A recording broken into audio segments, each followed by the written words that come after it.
Before we begin this podcast, we'd like to remind listeners that NetWealth is licensed to provide general financial product advice only, and that this podcast isn't tailored to any particular person's objectives, financial situation, or needs. Before a listener acts on any advice in this podcast, they need to think about whether it's appropriate for their circumstances or their clients, and consider the product disclosure statement for any proposed investment, and also seek any professional advice they need. NetWealth Investments Limited is the issuer of NetWealth's financial products. For NetWealth's financial services guide, contact details, and other information about our products and services, you can visit our website at netwealth.com.au. Today's podcast guest is a financial product issuer. NetWealth and the guest have a commercial arrangement that enables investment in products managed by the guest through NetWealth's platform. Under that arrangement, NetWealth may receive fees from the podcast guest. More information about the fees NetWealth receives is provided in our financial services guide, which is available on our website or by contacting us.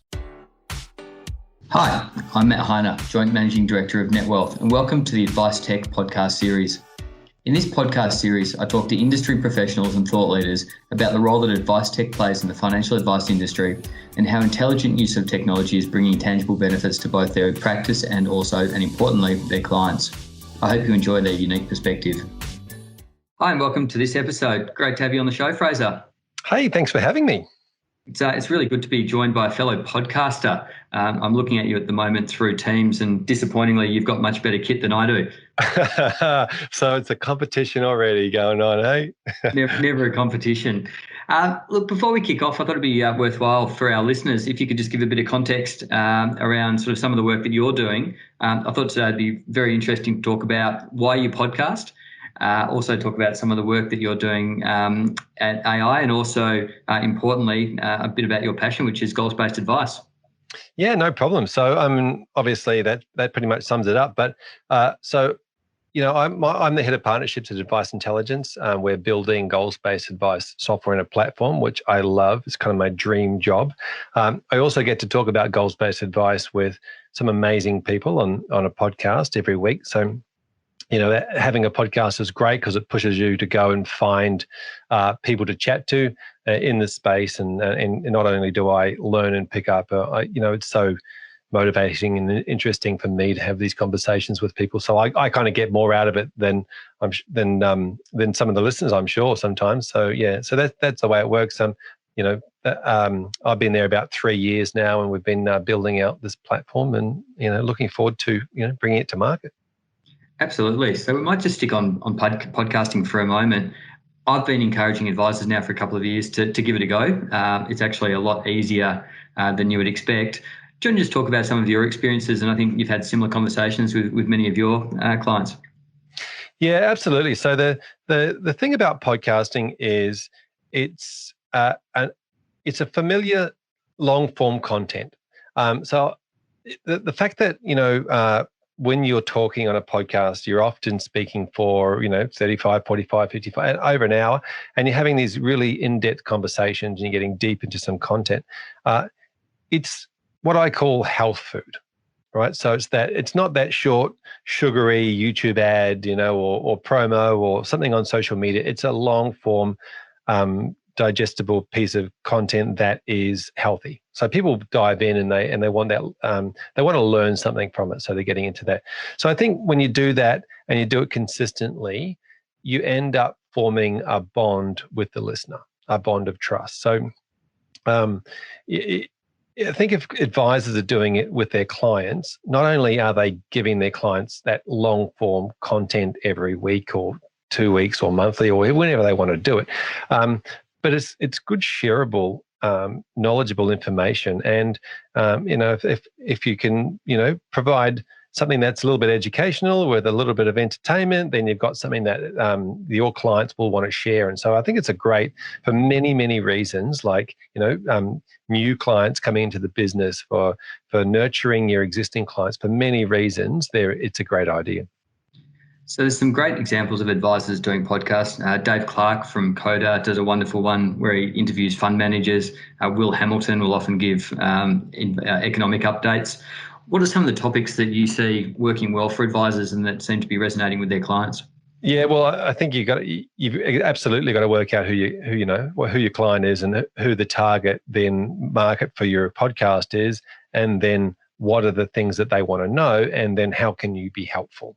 I think that's the end of the day what it is. So if you're just got to get your head into the space of what does my listener and my client or my ideal client want to hear, and then I'm just going to be so helpful to that type of content. So and obviously there's lots of different ways you can interview people. As you mentioned, you can just do you can talk yourself, or you can mix it up, or there's so many opportunities. It's like the new way of doing a newsletter, but much more interesting and engaging.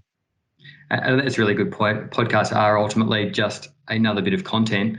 I'd suggest probably an easier way to generate content than sitting down and writing an article, which is very challenging for many people. What are some of the other interesting ways that you're seeing people use content or produce content? Well, just on that idea of writing, actually, this is the same thing. I've written so many blogs and stories and thought pieces and around goals-based advice or the industry and those sort of things that never got published. That didn't make it to the end user who, that's the idea of you producing content because you want to be helpful to somebody, and if you don't actually get it out there, it doesn't help. I think some of the other ways I've seen things working is really the idea of video, and we've started doing videos of all the podcasts, so that they're 45, 50-minute video, but it's just another way of consuming the content.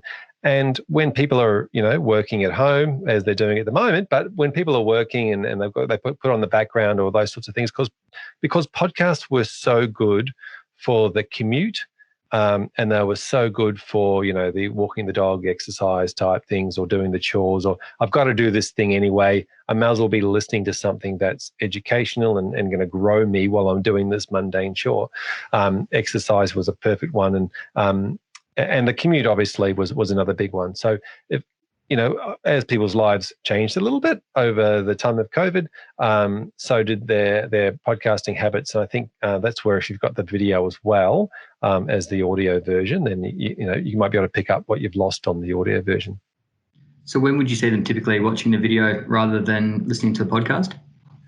Yeah, it's been I think it's hard to know when people exactly listen to their podcast because they download it at certain times, but you don't actually know when they're listening to it specifically. But you do see a lot of, we've seen a lot more clicks on the website watching the long form version of the video over this time. Essentially, I think it's probably because people might have it on while they're working in the background or listening in. And what sort of advice would you have for anyone thinking about starting their own podcast? We might start with the tech side.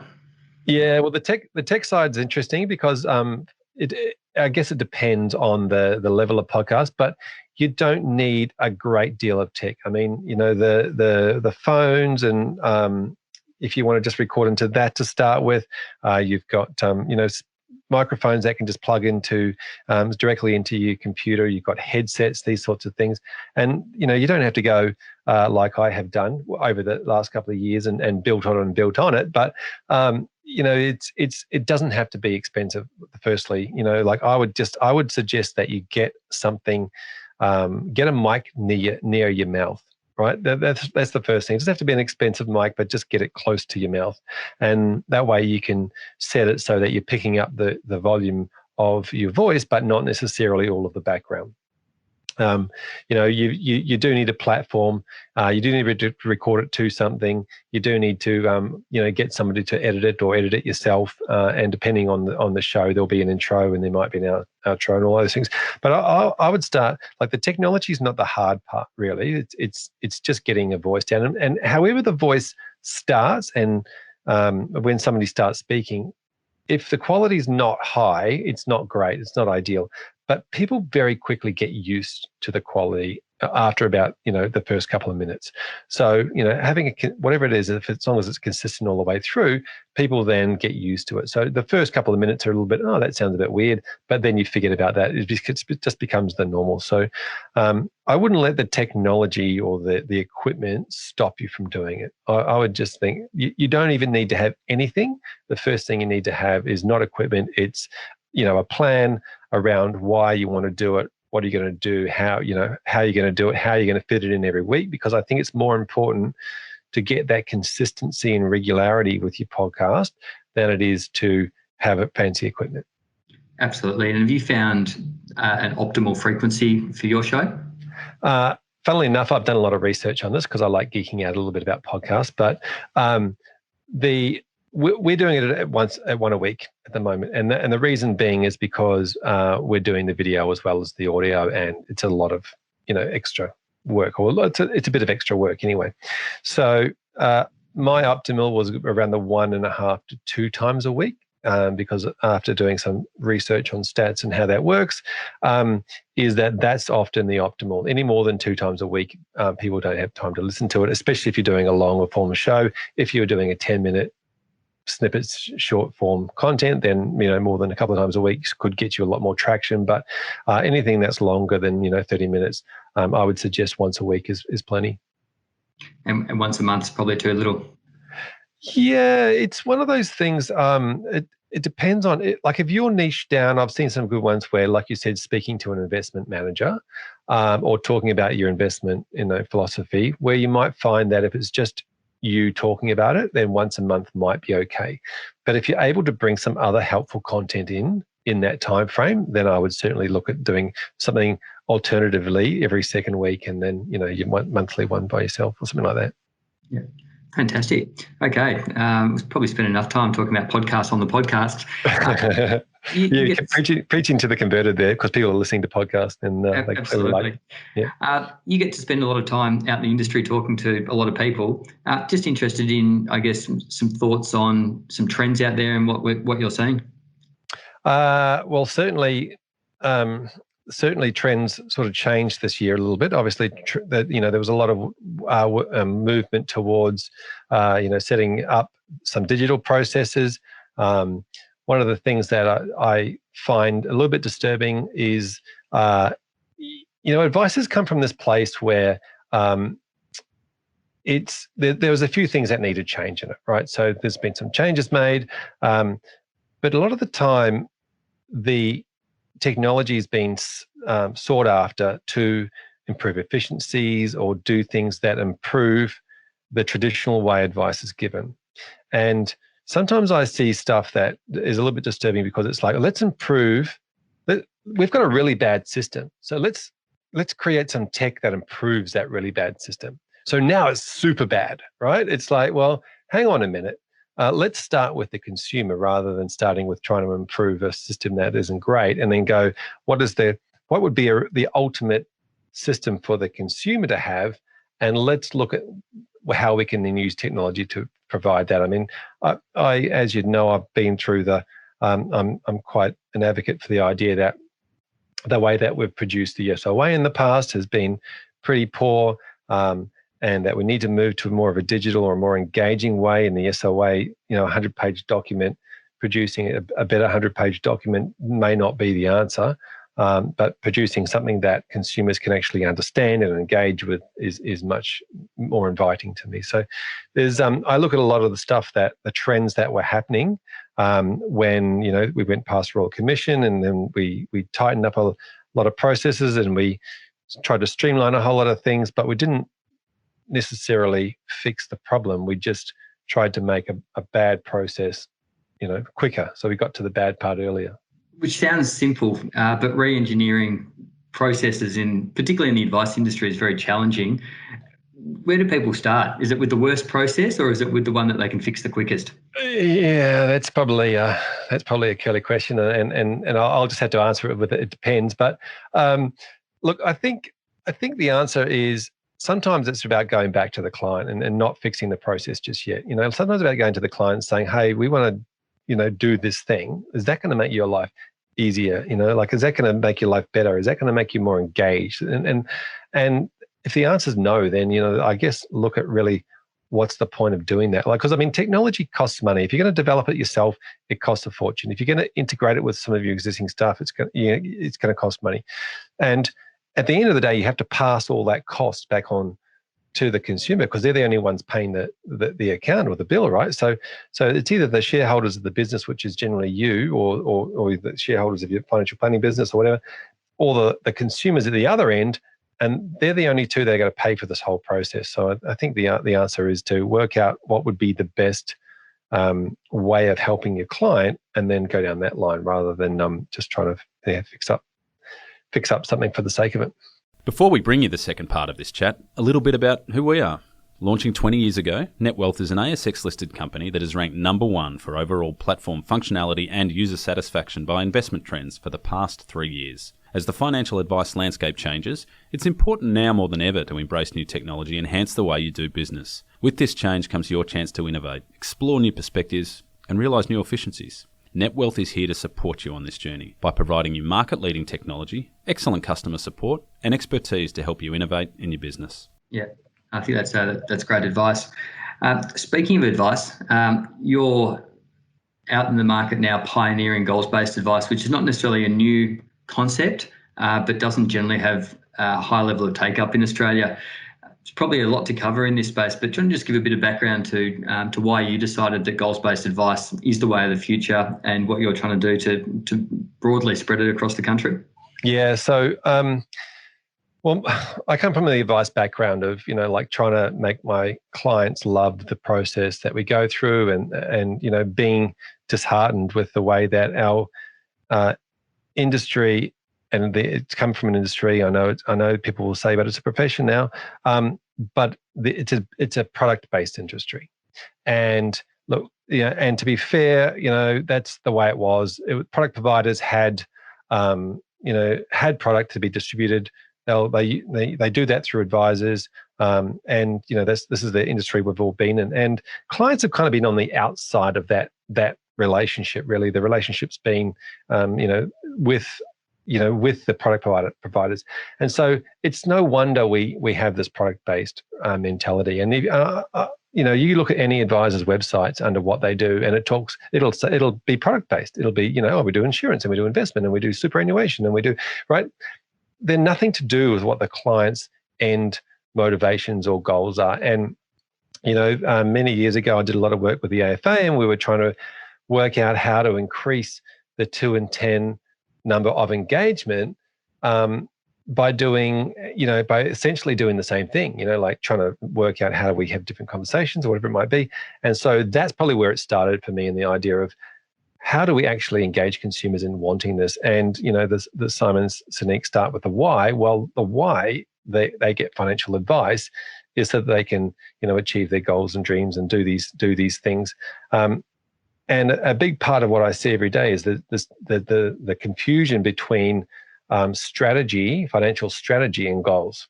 And so, I'm a big advocate of the idea of, focus on your client's goals, use that as metrics, have goals under management, not funds under management. Now, I know, NetWealth, you have funds under management because you're a platform, right? So that's your job. But advisors, that's not their job. Their job is to have goals under management, in my belief, and to be able to track, to know how many goals they've got under management at any one time, what the total value of those goals equate to, and so that they can then promote in an outwardly discussing, marketable conversation that we look after this many goals under advice. We're managing this many outcomes. We're managing the goal outcomes. It's your job to, or the fund manager's job to look after and manage the asset. It's the advisor's job to manage the goal outcomes. If we made that separation, I believe that the way we provide advice, the financial product advice, can be so much simpler, like to distinguish between what was product-based advice and what was client-centric advice. Probably a good time just to pause and maybe if you could just define for our listeners what a goal is in your mind. So there can be different goals. Some would suggest that most people have one goal, which is when they see a financial planner, to retire with as much money as possible. How granular do you actually get when you talk about goals under management?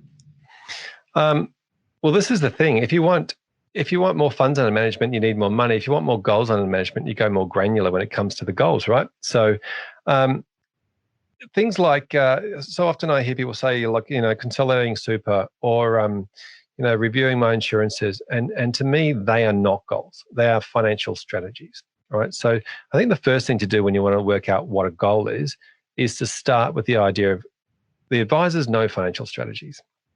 So let's just start there. If there is any financial product or any strategy involved, it's not a goal, right? It's why does the client what would that do for the client? What are the outcomes of that strategy? And so when you're talking to the client, it's things like, why do you want that? And examples I use all the time are things like, you want the outcome. You want, I don't want to pay school fees. Right? That's not the goal, right? What you want with school fees is you want to provide your kids with an education that maybe you didn't have access to. You want to provide them with an education opportunity that's going to set them up in life, right? That's the goal. Paying the school fees is not the actual end goal. Paying the school fees is part of that process to get them where they want to be. And therefore saving the money or investing the money or getting the money in some way for the school fees becomes a financial metric and a doing plan. But once we're in that space, that we're well and truly out of the goal zone. And when you start talking to clients about goals, and particularly with that lens, it's much more of an emotional connection to the goal rather than a financial connection. That might be uncomfortable for some financial planning practices. Does it change the skill set of those practices, or do you need different people to be having those conversations? Bit of both. Depends on the advisor. So every advisor I know and have spoken to wants to help their clients. They all want to help their clients, and they do it with the thing that they're most comfortable with, which is often financial metrics or numbers.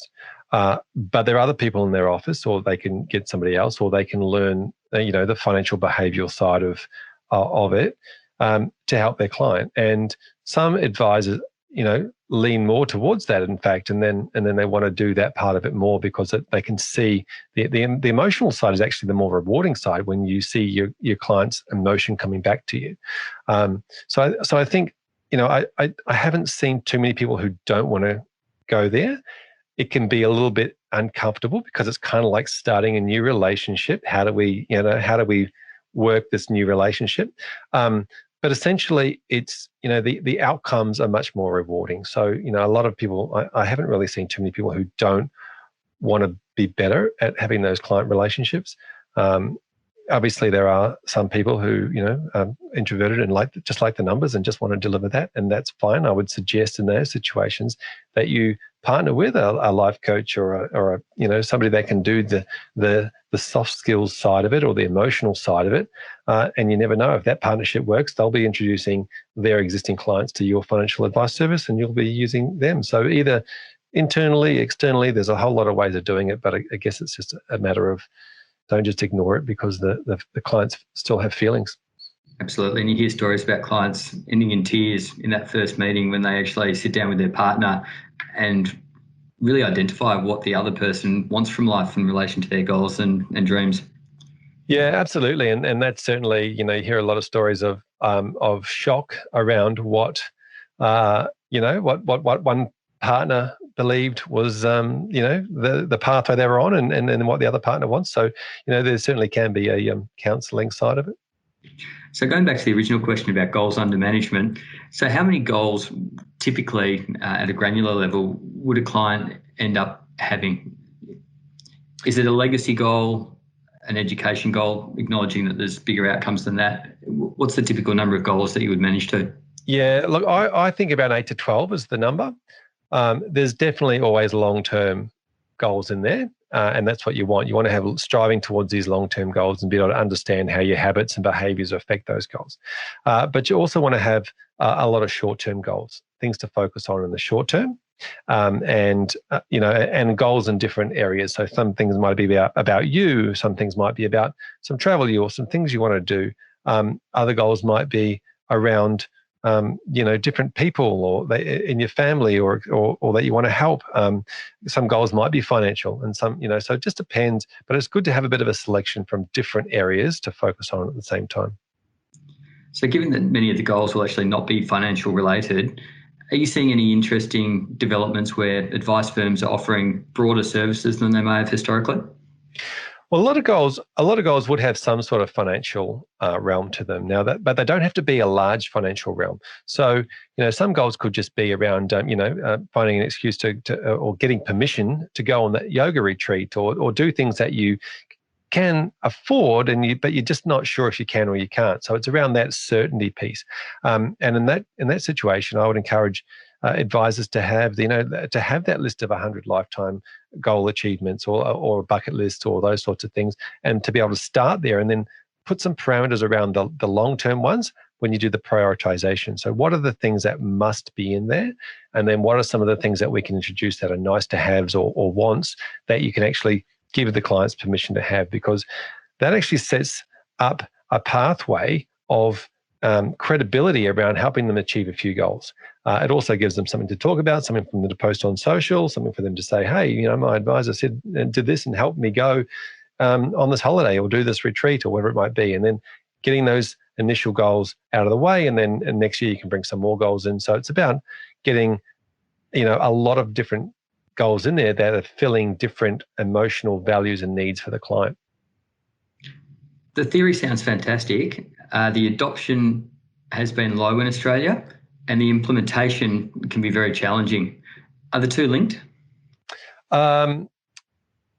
There's probably a whole lot of other factors. The fact that there is a stack of other change going on at the moment that there's only so much change you can do at one time in your business unless you want to throw everything out and start again. But obviously education standards, compliance, and getting compliance teams heads around how you're doing things differently.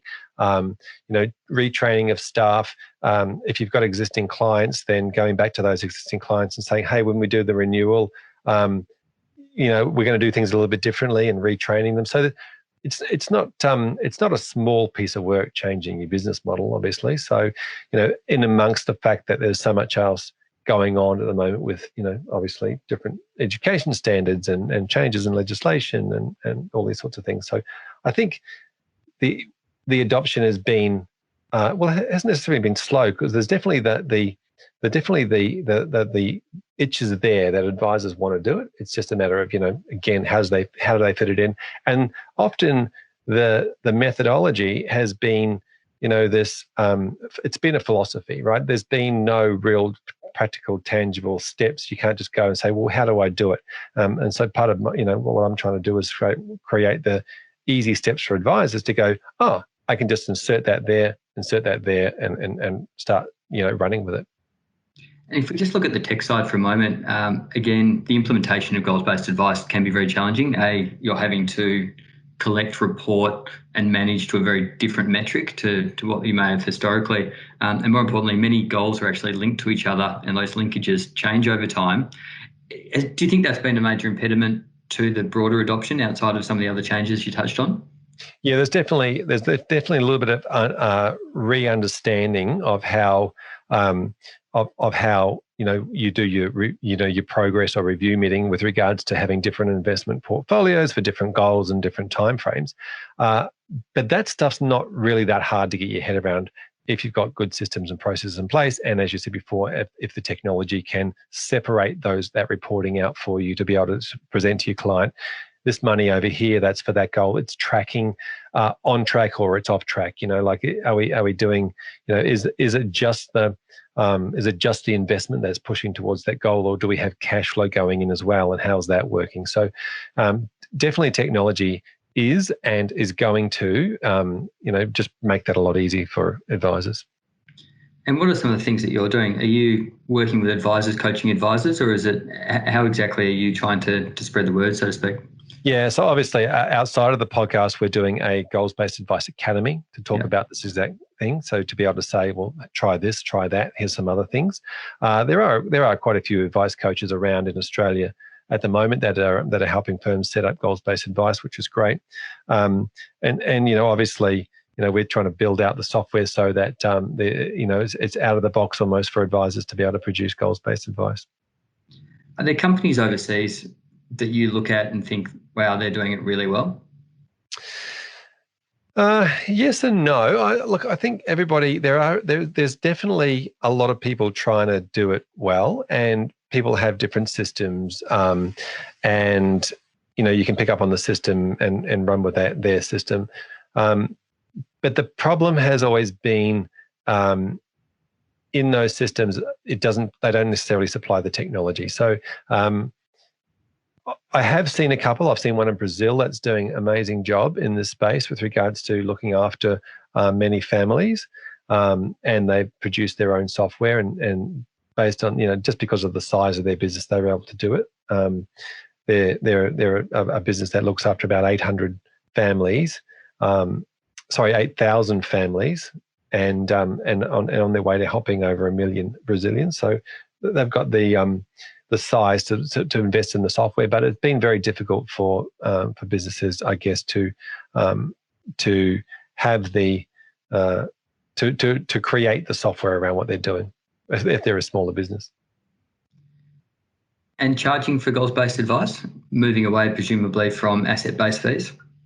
Yeah, so I've seen a couple of models, and one which I found interesting lately was a model around the charging based on the client's monthly income, and I've also seen people around the idea of how do they then charge for the goal outcomes. So if as we said before, the idea of goals-based advice is you're focusing on the outcomes, you're focusing on the achievement of those goals. You can put a value on those goals, like if you've got 8 or 10 goals, and one of them's a retirement goal, and they're long term, it can be $6, $8, $10 million is the goal outcomes that you're looking to achieve. So yeah, like at the end of the day, you need to be able to show that you're providing value to your client, and I believe that in goals-based advice, you're managing those goal outcomes. You're not managing their existing assets. And just finally, what's some of the advice, going back almost to the questions around podcasting, what would you suggest to advisors that are interested in goals-based advice? How do they get started? Who do they talk to other than you? Other than me? No, I'm just kidding. So there was a few around. I mentioned recently Keith Abraham has got a great goals website where he talks about 100 lifetime goals. Excellent free resources there. There's a website called lifegoalcards.com, which provides a system around how do you practically use the cards with your clients to help find and elicit their goals. There's certainly a lot of advisors around. Dean Lombardo, one of them, local Melbourne boy who's doing some great work with goals-based advice and advisors. But there's obviously, we've had a lot of business coaches on the show over the years that can help out. But essentially, it's around starting with what do you want to achieve? What are the systems and processes we need in place? How do we create this the methodology around what we're going to do? How do we bring all the staff on board? And then looking at the system. And for those of you wanting to listen to your podcast, where do they go? To my podcast, the Goals-Based Advice Podcast. Essentially, it's all the good places where you can get podcasts, in the Apple and the Spotifys of the world. Or if you want to check out adviceintelligence.com, there is a podcast section on there under the Resources tab or the Goals-Based Advice Academy tab, and you can certainly then watch the videos as they come out each week. Fantastic. I would highly recommend checking out that website if you are interested in goals-based advice. It's certainly getting momentum. It makes a lot of sense. And thank you very much for your time. Thank you.